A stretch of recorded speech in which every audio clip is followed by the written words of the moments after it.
tambahan sejak per 14 November 2021. Dari data Dinas Kesehatan Provinsi Sumatera Selatan per 14 November kemarin, kasus terkonfirmasi positif COVID-19 di Kabupaten Banyuasin sebanyak 3.371 kasus, dengan kasus aktif sebanyak 8 kasus. Namun tidak ada penambahan kasus baru atau zero kasus COVID-19. Seperti di Kelurahan Kenten Laut sudah 1 bulan, belum ada penambahan kasus baru COVID-19.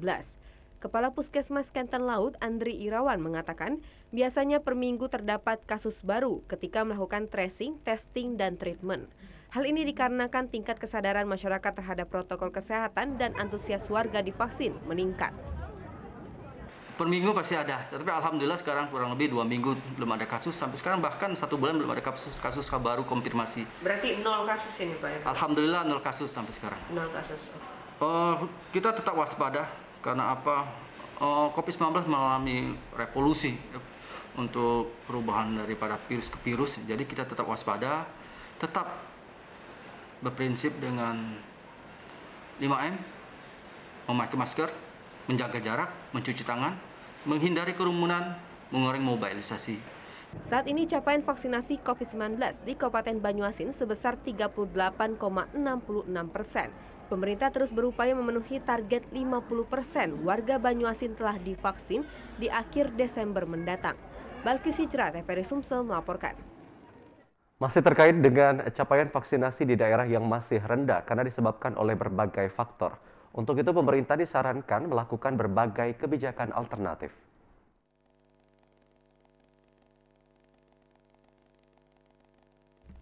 Meski pemerintah saat ini gencar melakukan vaksinasi terhadap masyarakat, masih ada beberapa wilayah di Sumatera Selatan yang memiliki capaian vaksinasi yang rendah.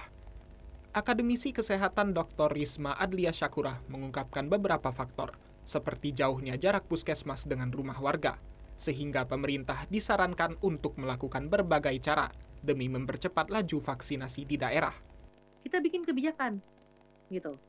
Mereka boleh kuliah offline kalau sudah ada sertifikat vaksin misalnya, gitu kan.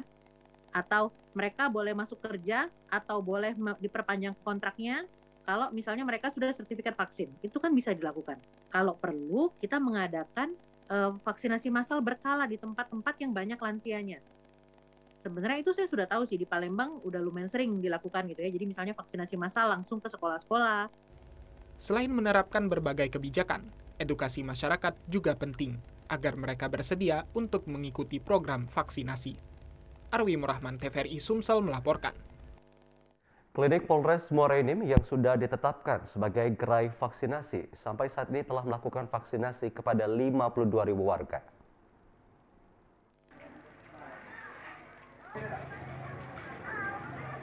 Gerai Klinik Polres Muara Enim membuka layanan vaksin di 2 tempat.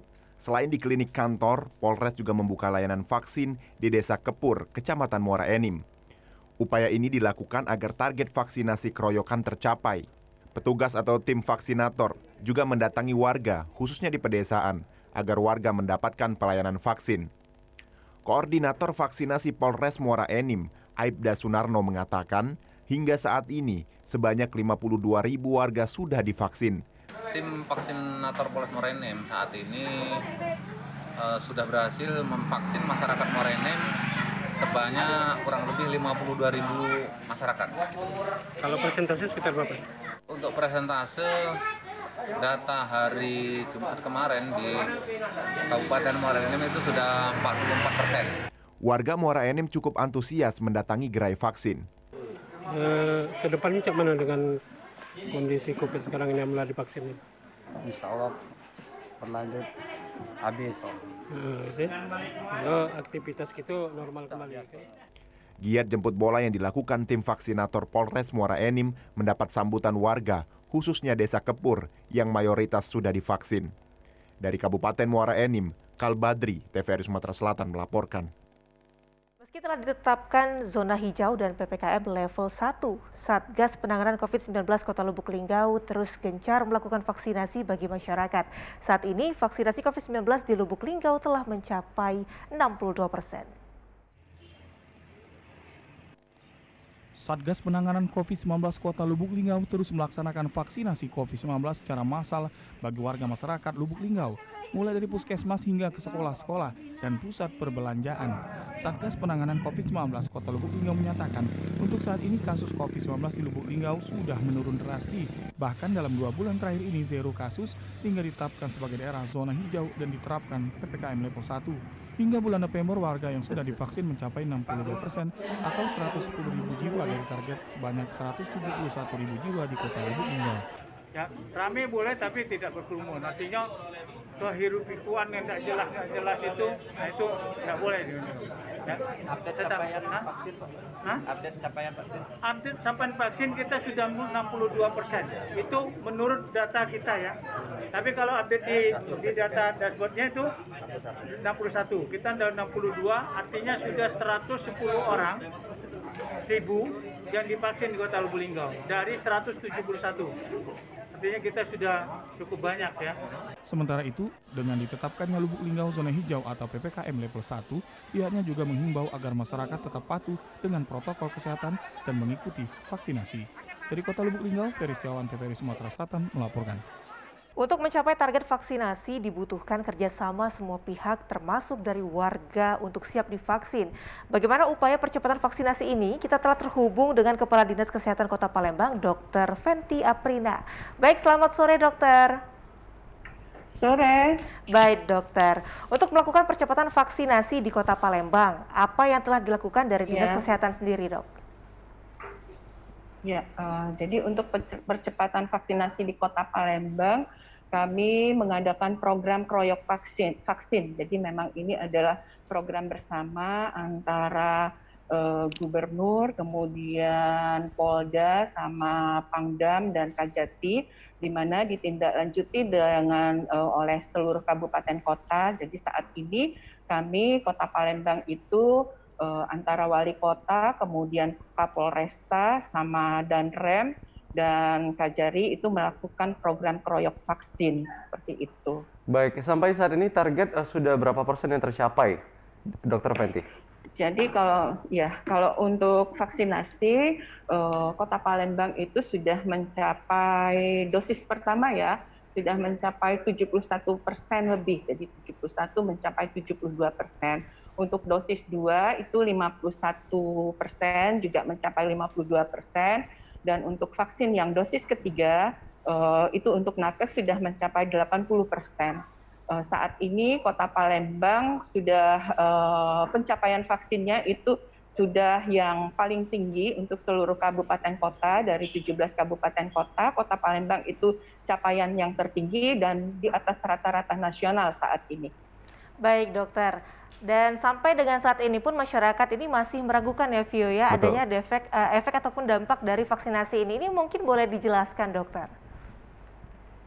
Maksudnya yang diragukan apa? Baik, sampai saat ini dokter memang masih ada keraguan dari masyarakat yang memang terkait dengan proses vaksinasi ya Kika ya, yang ditakutkan akan memberikan efek samping yang negatif seperti itu. Nah, bagaimana Dinas Kesehatan sendiri mensosialisasikan hal ini? Oh iya, jadi kami melakukan terus sosialisasi ya kepada masyarakat. Jadi bekerja sama juga Puskesmas dengan Pak Camat itu melakukan sosialisasi ke masyarakat. Jadi sebelum kita melakukan kegiatan di sentra-sentra vaksinasi, jadi Pak Camat, kemudian Pak Lurah dan Pak RT itu melakukan sosialisasi ke masyarakat, dan pada hari hanya yang membawa masyarakat untuk ke sentra pelayanan vaksin. Jadi tidak hanya di fasilitas pelayanan kesehatan sekarang untuk kita vaksinasi, bukan hanya di puskesmas atau di rumah sakit, tapi juga seluruh kegiatan-kegiatan di sentra yang sudah mendekati ke masyarakat. Jadi Pak Camat, Pak Lurah, dan Pak RT itu perpanjangan tangan kami untuk memberikan edukasi ke masyarakat supaya tidak takut untuk dilakukan vaksinasi. Baik, Dr. Fenty, ini kita berbicara terkait dengan efikasi dari vaksin sendiri. Bagaimana dengan orang yang telah melakukan suntikan vaksin di awal-awal tahun, artinya sudah 6 bulan lebih mereka menerima suntikan vaksin. Apakah memang efek dari vaksin ini masih bekerja di tubuh mereka atau seperti apa? Ya, kalau secara teori memang 6 bulan efek dari terbentuknya antibodi di tubuh itu akan menurun, dan ini memang harus dilakukan booster ya. Tapi memang saat ini kita untuk masyarakat umum itu tetap divaksinasi dosis yang kedua seperti itu. Jadi memang ada penurunan, tapi tidak menurunnya tuh langsung jadi 0, tidak seperti itu. Artinya dengan sudah divaksin 2 kali itu tidak sama dengan orang yang tidak pernah divaksin. Jadi tetap ada antibodinya, tetap akan terbentuk. Jadi tidak 0 sama sekali, sama seperti orang yang tidak pernah divaksin seperti itu. Baik, Dokter Fenty, terima kasih atas waktunya, Dokter. Semoga tentunya proyek vaksin dari pemerintah ini bisa terlaksana dengan baik ya, Vio. Betul sekali. Baik, selamat beraktivitas kembali, Dokter. Baik, terima kasih. Ya. Dan saudara, kini kita ikuti informasi selanjutnya.